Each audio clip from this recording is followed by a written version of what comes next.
There has been a clear shift in the approach to energy generation in recent years as countries around the world have increasingly moved towards producing power from renewable energy resources. The Caribbean has been no exception, and the Caribbean governments and utilities have moved with urgency in exploring renewable energy sources to contribute to the powering of their economies. The Caribbean Development Bank has been right there with its borrowing member countries and has made the promotion and support of renewable energy a priority for the bank.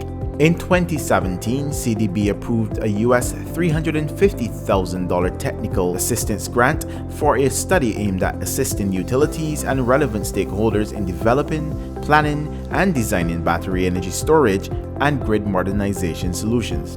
These resources were provided through the Canadian Support to the Energy Sector in the Caribbean Fund, or CCESC, a Canadian $5 million fund established in 2016 to help the region transition to a more sustainable energy sector.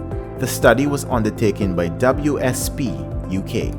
In this video, we hear from representatives of some of the utilities and government agencies included in the study about the insights gained and what they see as the way forward.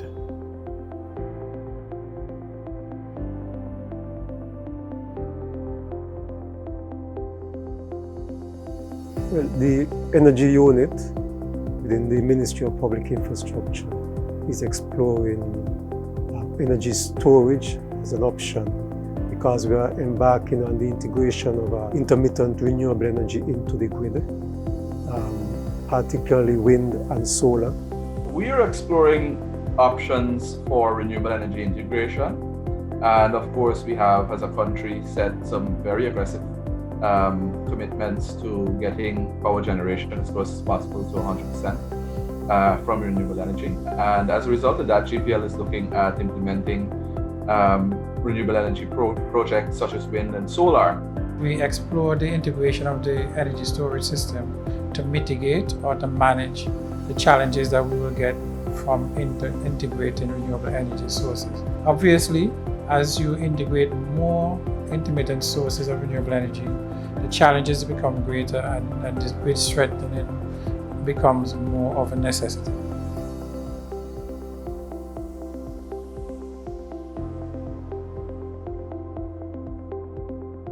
Some of our main challenges is, of course, the lack of experience with deployment from a project management side as well as the technical side.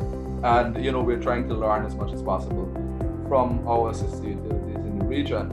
With the fact that we do not have the resources, the internal resources, to evaluate the financial and the technical aspects of these projects. And that is why the storage study that was done for us was very useful.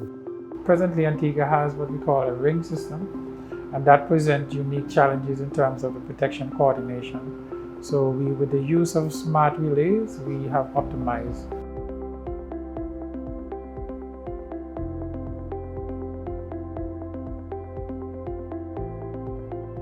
Grid modernization would be of benefit not just to the energy unit, but to the entire country. It would reduce pollution. It would also reduce the emission of greenhouse gases, which would assist the country in meeting several of its international obligations. As we go forward, we will seek to implement grid modernization and battery storage systems as the financing would permit. So we're now in a position where we can utilize this, not just for this project, but for any other investigations or assessments or plans that we have to do checks into going forward. We can look at the Plexus models, we can look at the PSSE models, and we can see and adjust and investigate accordingly.